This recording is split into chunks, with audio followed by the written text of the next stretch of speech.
Did you know that some of the holiest saints in history, folks millions still pray to, had lives so wild, so messy, they'd make your jaw hit the floor?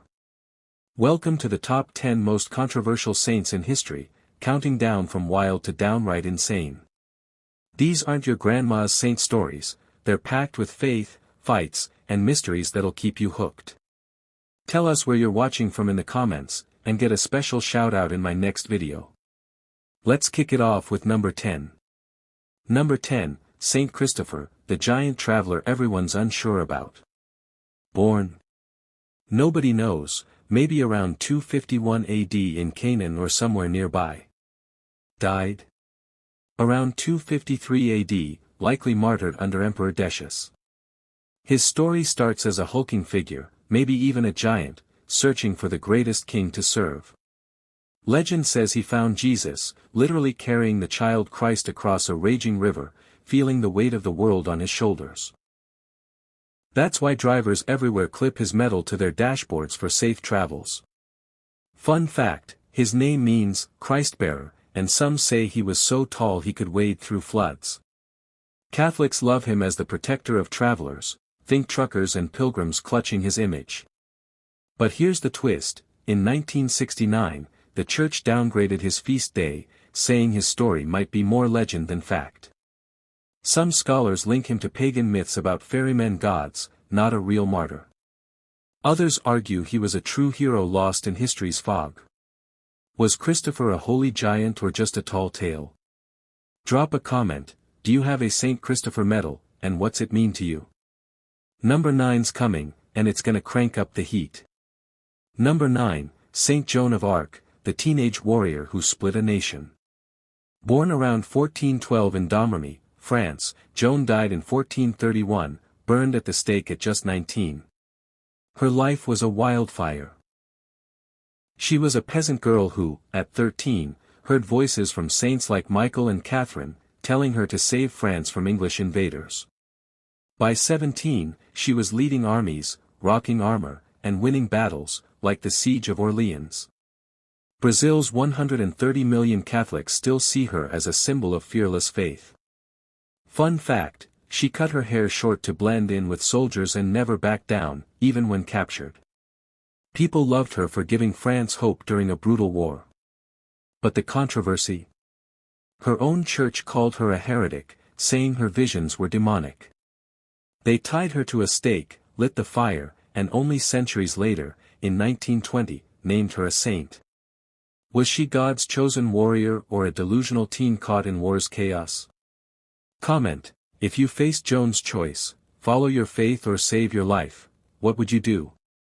Number 8's next, and it's a whole new level of wild. Number 8, Saint Jerome, the brainy monk with a mean streak.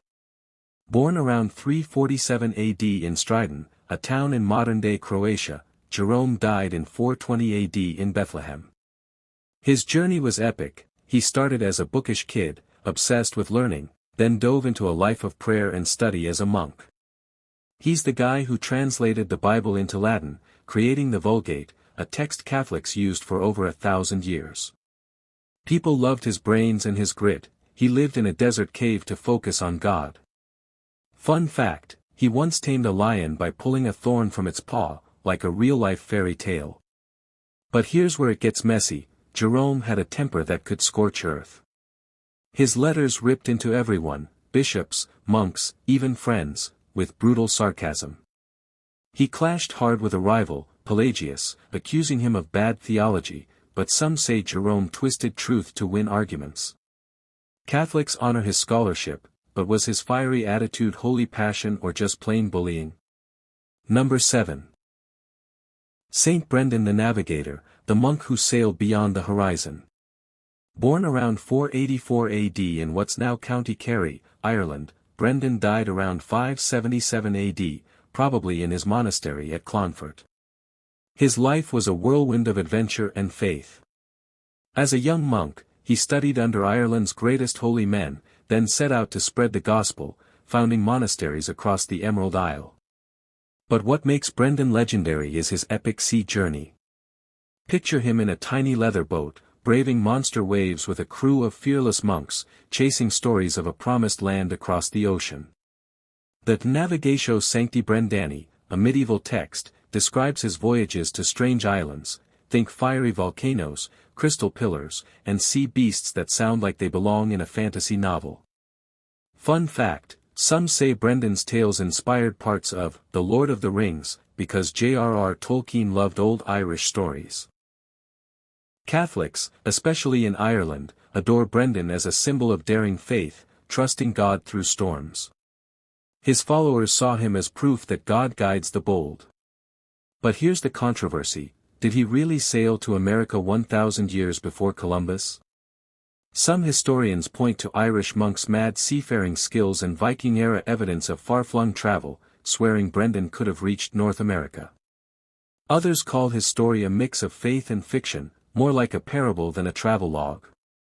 Was Brendan a real explorer, or were his voyages just spiritual tall tales?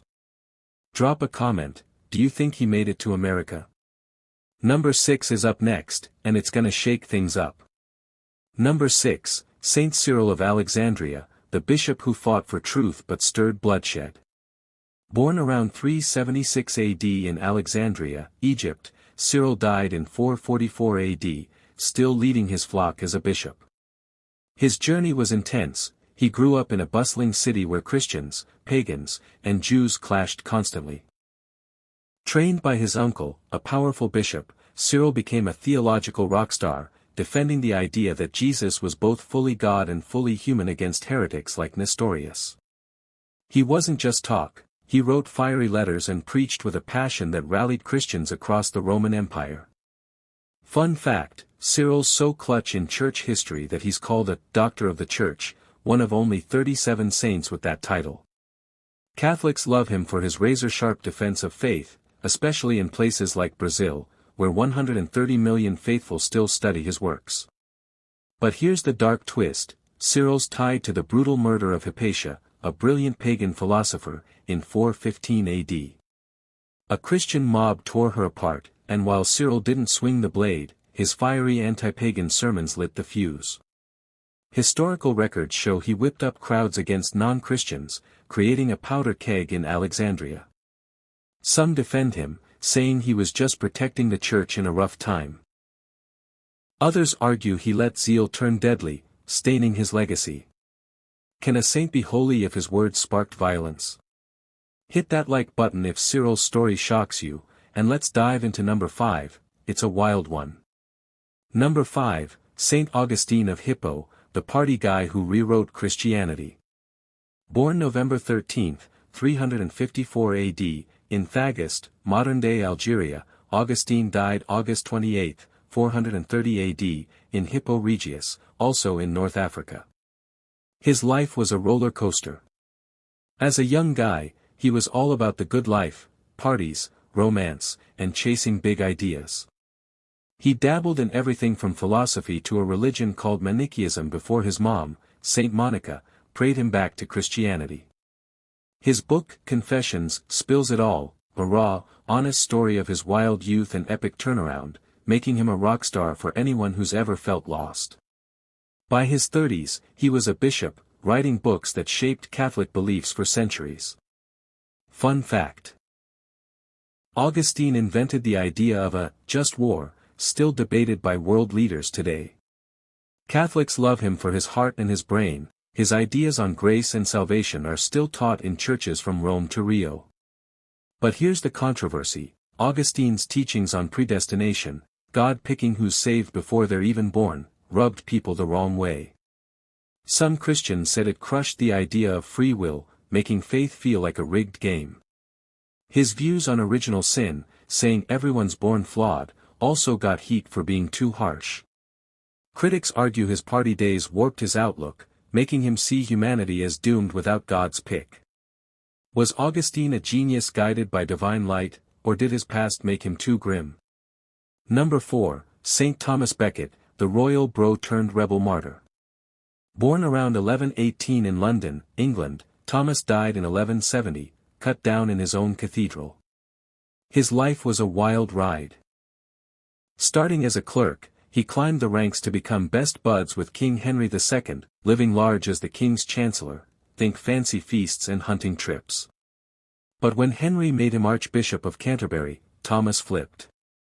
He went from party guy to fierce church defender, standing up to the king's power grabs over the clergy. Picture him in robes, staring down royal knights, refusing to budge. Catholics loved him for his guts. His stand against tyranny made him a hero, especially in England, where pilgrims still flock to his shrine in Canterbury. Fun fact, Chaucer's Canterbury Tales was inspired by pilgrims trekking to honor Thomas. But here's the controversy: some say Thomas provoked his own death, picking fights with Henry instead of compromising. When the king snapped, "Who will rid me of this meddlesome priest?" 4 knights took it literally, hacking Thomas down in his cathedral.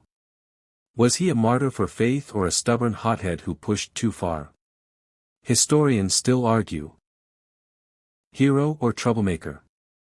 Number 3, Saint Catherine of Sienna, the mystic who bossed around popes. Born March 25, 1347, in Siena, Italy, Catherine died at just 33 in 1380 in Rome. Her life was a blaze of faith. One of 25 kids in a merchant family, she started having visions of Jesus as a kid, swearing off marriage to dedicate her life to God. By her teens, she was fasting hardcore and living like a hermit, but she didn't stay quiet. She wrote fiery letters to popes and kings, demanding they fix the church's corruption. Picture her, a young woman, marching to Avignon to tell Pope Gregory XI to move back to Rome. Her courage made her a rock star. Italians and Catholics worldwide, from Brazil's 130 million faithful to small-town parishes, see her as a prophetess who shaped the church. Fun fact, she's one of only 4 women named a doctor of the church, her writings still studied today. But here's the controversy: were her visions divine or just in her head? Some historians point to her extreme fasting, she barely ate for years, as a sign of mental illness, not holiness. Others say her bold moves, like scolding popes, crossed lines, meddling in politics where a mystic didn't belong. Was Catherine a God-sent visionary or a reckless dreamer stirring up trouble? Comment: would you trust her visions if you heard them today? Hold tight, because number 2's about to hit harder. Number 2, Saint Peter Damian, the monk who fought sin with fury. Born in 1007 in Ravenna, Italy, Peter died in 1072 in Faenza.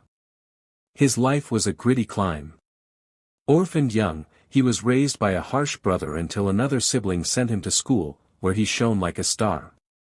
He became a monk, then a cardinal, obsessed with cleaning up the church's messes, corrupt priests, greedy bishops, you name it. His Book of Gomorrah, was a gut punch, calling out clergy misconduct with no mercy. Catholics loved his zeal. He was the guy you'd want in your corner if the church was slipping. His reforms helped shape the medieval church, and his fiery passion still inspires Catholics fighting for purity. Fun fact, he's credited with inventing the idea of indulgences, a huge deal in Catholic history. But here's the controversy: Peter's obsession with sin went extreme. He pushed brutal penances, think whipping yourself or starving for weeks, as the path to holiness. Even in his time, some called it too much, and modern scholars say his fixation on punishment feels unhealthy, almost fanatical. Was he a holy warrior saving the church or a zealot who took things too far? Smash that subscribe button if Peter's intensity shocks you. Number 1's next, and it's the wildest yet. Number 1, Saint Pius V, the Pope who shook the world. Born January 17, 1504, in Bosco, Italy, Pius died May 1, 1572, in Rome. His journey was relentless.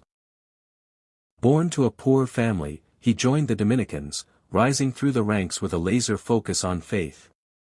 As Pope from 1566, he became the face of the Counter-Reformation, fighting Protestantism head-on. He standardized the Mass, still called the Tridentan Mass today, and excommunicated Queen Elizabeth I, sending shockwaves through Europe. Catholics loved him for his iron will. He was the guy who held the church together when it was cracking apart. Fun fact, he's the reason popes wear white. his Dominican habits set the trend. But here's the controversy, his hardline moves lit fires. Excommunicating Elizabeth didn't just anger Protestants, it fueled wars and bloodshed, with Catholics and Protestants tearing Europe apart. He also expelled Jews from papal lands, a decision that scars his legacy. Some say he was a saint defending truth, others call him a rigid divider whose choices cost lives. Was Pius a holy protector or a polarizing force? Comment. Where are you watching from, and what's your take on Pius V's legacy? There you have it. The top 10 most controversial saints in history. Which of them surprised you? Leave your thoughts in the comments, and don't forget to like and subscribe to be a part of our growing community.